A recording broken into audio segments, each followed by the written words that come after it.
La sentinelle, welcome, chère sentinelle. À l'instant, quelle est la vie de la sentinelle chaque matin? Lorsque la sentinelle se lève le matin, la première des choses, elle rend grâce à Dieu. Elle prend le livre des Psaumes, par exemple, très important, riche. Le livre des Psaumes qui est une base d'inspiration, de louange, de célébration, d'exaltation. Psaume 23, l'Éternel est mon berger. Et en fait, la sentinelle, quand elle dit « l'Éternel est mon berger », ce n'est pas décoratif. C'est parce que l'Éternel, en tant que berger, va garder sa journée, préserver sa vie. Comme un berger, qu'est-ce que le berger fait? Le berger veille, le berger protège, le berger conduit au bon pâturage. Vous savez, je vous dis une chose, pour que vous compreniez la profondeur et le sens des choses. La Bible n'est pas écrite pour qu'on lise. La Bible a été écrite, la Bible a été inspirée, ou je dirais même mieux, nous avons cette parole de Dieu qui est la révélation de la vie de David et des gens qui ont vécu ces choses. Autrement dit, toi qui lis aujourd'hui la parole de Dieu, il faut qu'elle soit une méditation pour toi. Il faut qu'elle soit une inspiration pour toi. Il faut qu'elle soit une restauration pour toi. Il faut qu'elle soit une instruction et bien plus une nourriture aussi pour toi. C'est comme si aujourd'hui Dieu voulait regarder ta façon de vivre pour que dans ce que tu vis, il y ait une inspiration qui soit un message pour les générations à venir. Je pense que beaucoup n'ont pas encore compris. Beaucoup pensent aujourd'hui, vous voyez, que la Bible c'est quelque chose, il faut prendre un verset quand on en a besoin. Non, non, non, non. La Bible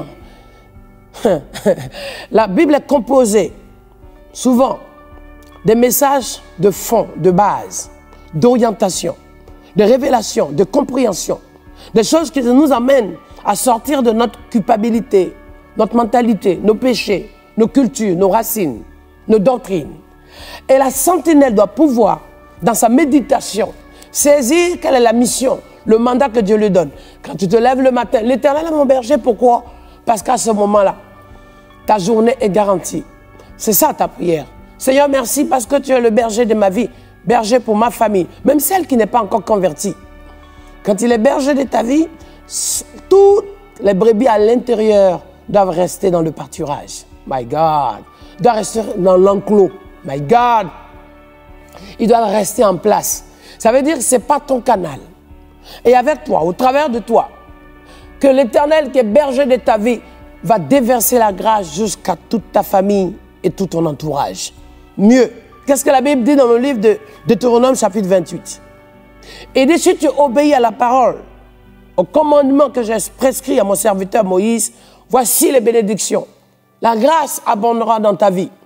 Gros et petit bétail sera béni. Il y aura la pluie en permanence pour que tout ce que tu as semé et planté soit béni. Mais lorsque la pluie vient dans ta vie, dans ta région, à cause de toi, au travers de toi, pour toi, ça bénéficie à qui? À tous ceux qui sont là.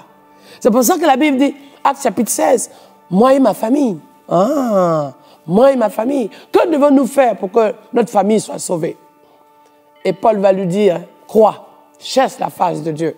Lorsque cet homme a vu comment les prisons étaient secouées, il était à son poste, mais tout à coup il a compris que la vraie vie n'est pas dans ce qu'il faisait, de voir les gens souffrir. La vraie vie est dans la vie que Paul, qui était en souffrance, pour qui il avait la surveillance, venait de vivre une liberté fracassante, puissante, extraordinaire, exceptionnelle, démonstrative. La sentinelle, c'est ça. Se lever. Pour qu'à partir de ce moment, c'est quelle vie, c'est quel combat, soit une action d'impact, de toucher de Dieu. Pour que ceux qui n'ont jamais compris et qui ne connaissent pas, qui ne savent pas, découvrent que le Dieu de la sentinelle est Dieu puissant. Et c'est lui qu'on appelle le roi des rois, l'Éternel des armées, le Dieu d'Abraham, le Dieu d'Ésaïe, le Dieu d'Élie, le Dieu de David, capable de faire tomber les murailles, briser les œuvres de l'ennemi, comme Josué qui se retrouve face au mur de Jéricho. Et ce Dieu-là n'a pas changé, il est avec toi. Sentinelle, quand tu te lèves, Dieu se lève. Sentinelle, le matin, ta matinée, tu la soumets à l'Éternel. Ta journée, tu la soumets à l'Éternel. Ceux qui n'ont pas bien dormi hier nuit, la veille, depuis une semaine, quand la sentinelle commence à prier, ces murs, ces pièges, ces serpents sont en train d'être démasqués, anéantis dans ses œuvres. La sentinelle ne tremble pas. La sentinelle n'a pas peur. C'est pour ça, avant de commencer, je vous ai dit ce que la Bible, la parole de Dieu regorge de bienfaits. Et notre méditation aujourd'hui, c'était Psaume 23. L'Éternel est mon berger. Tu comprends? Sentinelle. Et c'est là que tu dois pousser ta famille dans cette bergerie. Pousse tes parents dans cette bergerie. Pousse ton travail dans cette bergerie. Emmène tous les gens malades dans cette bergerie. Lorsque le Seigneur prend ces gens malades fatigués, pour qui tu as fait les nuits, tout le temps, en jeûne, en prière, en intercession, pour que le matin, tu as encore soulevé les sujets pour me mettre devant la face de Dieu, tu verras l'exaucement, la réponse, l'action de Dieu. Et ainsi, tu témoigneras que ton Dieu est tout-puissant. Sentinelle, sentinelle, et tu vas voir même les choses cachées, Dieu va te révéler ces choses. Même ce que l'ennemi pensait faire en ruse et en stratégie. Parce que rien ne peut se cacher devant la face de Dieu. Et la sentinelle est dans le secret de Dieu.